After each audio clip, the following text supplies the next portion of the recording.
le printemps s'est installé dans les versants. Là-haut, un grand troupeau de ruminants marche dans les pas de ses ancêtres.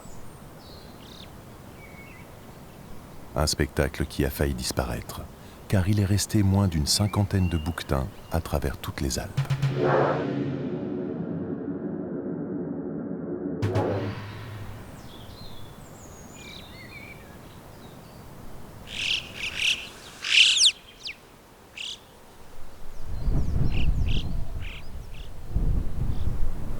Insouciants des menaces qui ont pesé sur eux, les bouquetins profitent simplement du printemps et tentent de se débarrasser de leur gros pelage hivernal.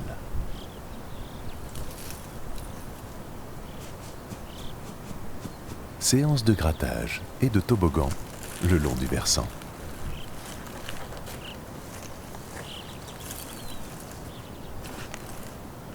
Cette longue mue de plusieurs mois leur permet de garder un pelage épais en cas de retour du mauvais temps en altitude.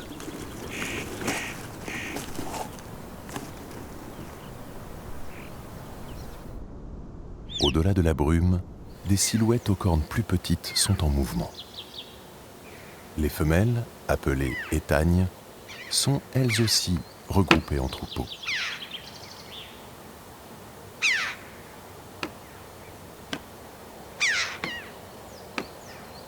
Pesant une cinquantaine de kilos, elles font la moitié du poids des gros mâles.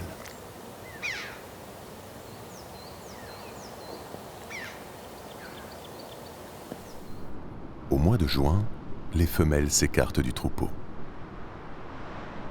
Chacune s'isole, regagnant un coin caché dans les rochers.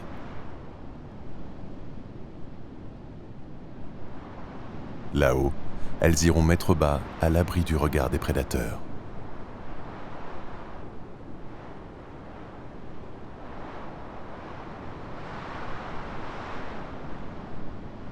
Dans le ventre de cette femelle, un petit cabri va voir le jour.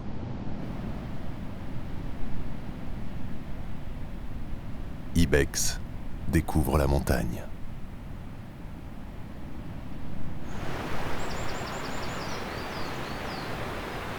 Dans la grande falaise, il a réussi à tenir debout sur ses petites pattes en quelques heures. Après 3 jours, il était déjà capable de suivre sa mère dans tous ses déplacements.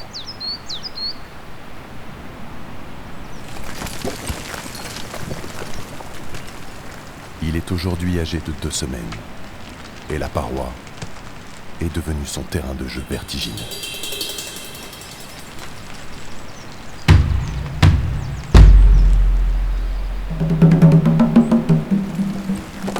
Avec une telle agilité, on dirait qu'il s'est volé au-dessus des rochers.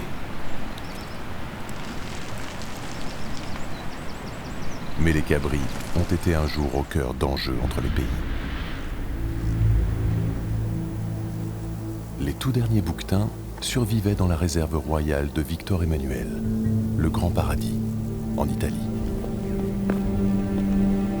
La Suisse souhaitait réintroduire cet animal, mais l'Italie ne voulait pas se séparer de la moindre bête. Alors, devant l'appât du gain, un trafic s'est organisé. Et des hommes parcouraient la montagne, risquant parfois leur vie pour trouver la perle rare.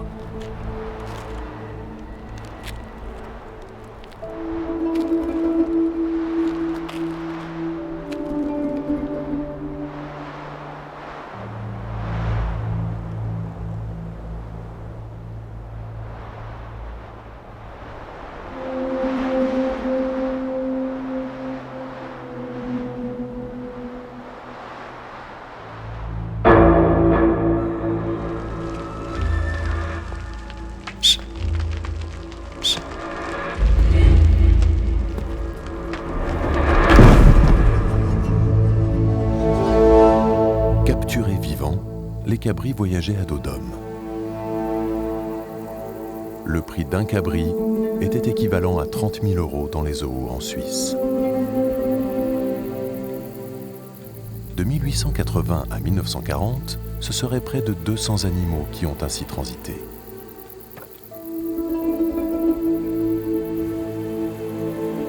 À partir des zoos et des parcs nationaux, l'espèce a pu être réintroduite dans différentes parties des Alpes.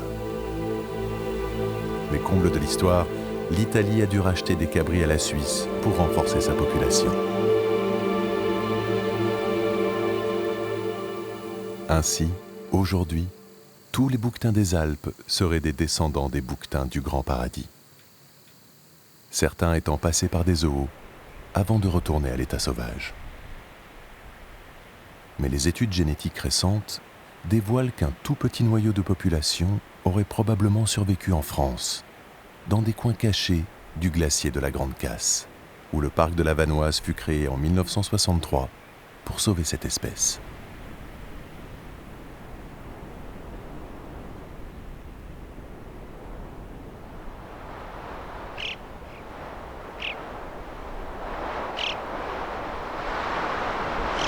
Au début de l'été, Ibex rejoint la chevrée qui séjourne sur les crêtes rocheuses.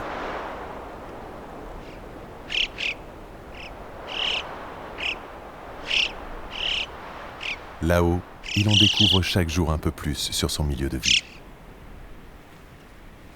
Des chocards à bec jaune qui lancent leur chant dans les courants d'air, au discret ticodrome, oiseaux colorés qui virevoltent en quête d'insectes.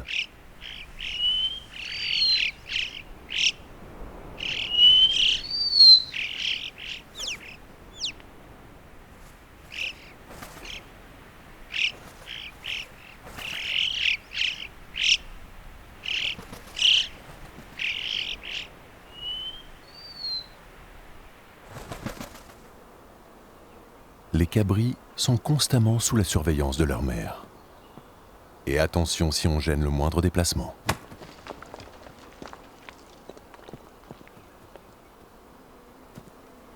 Ibex réclame souvent ce bon lait riche, qui va lui permettre de prendre une dizaine de kilos dans l'été.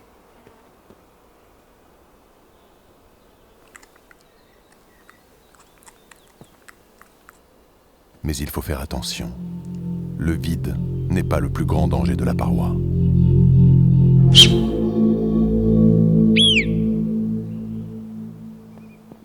L'aigle royal peut emporter les plus petits cabris. Mais âgé d'1 mois, Ibex est déjà trop lourd.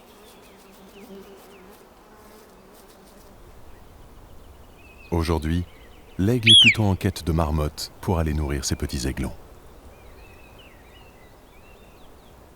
Son nid est toujours plus bas que son territoire de chasse, afin qu'il puisse ramener toutes ses proies.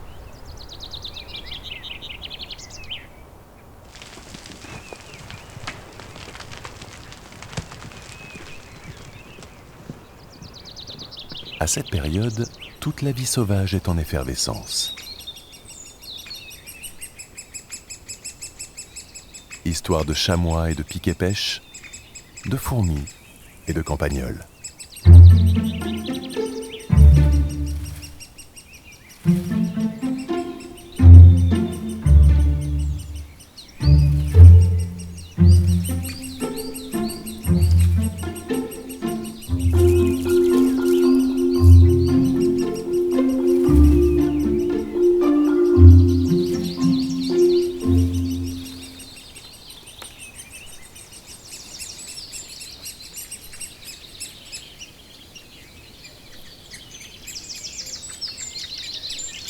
Un bouquetin aux cornes écartées vient parfois à côté du nid des pics.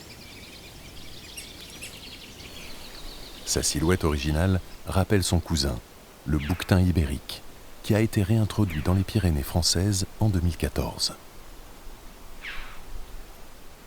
Légèrement plus petit que celui des Alpes, avec des cornes plus incurvées, le bouquetin ibérique parcourt de nouveau les Pyrénées grâce à plusieurs lâchers et un suivi scientifique.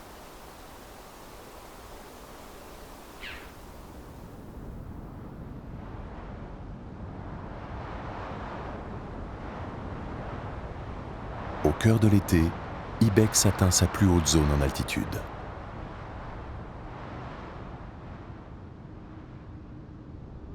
À 2800 mètres, il observe le troupeau de mâles couché en contrebas.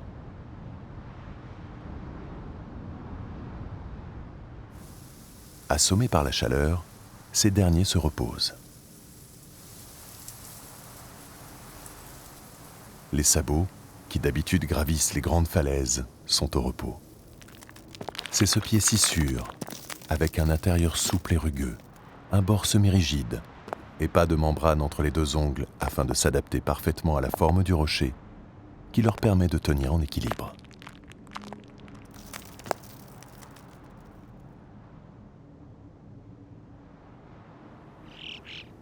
Les bouquetins s'endorment sous le poids de leurs grandes cornes.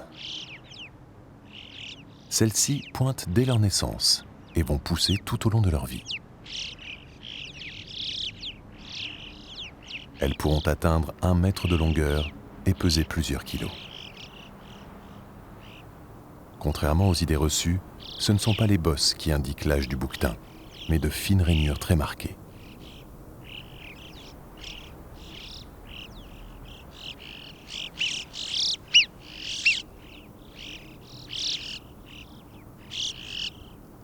La sieste s'impose. Mais dans le versant, les marmottes en ont décidé autrement.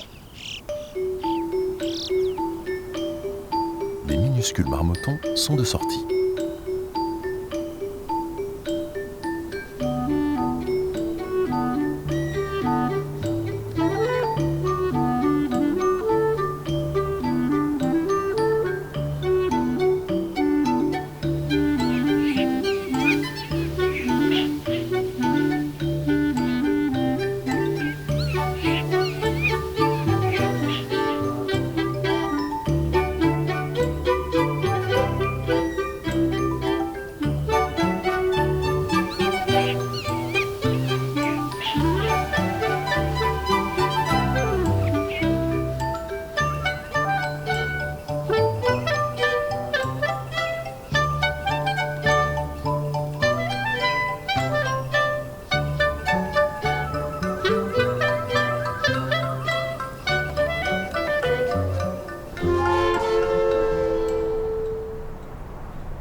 La grande envergure des vautours fauves a fait peur aux marmottes.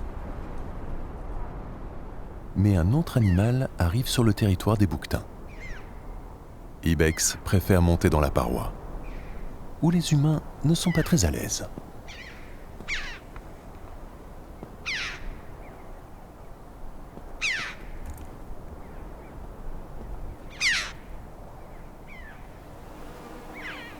Les gros mâles sont beaucoup moins craintifs, ce qui fait le bonheur des randonneurs. Protégé depuis de nombreuses années, le bouquetin se laisse facilement approcher.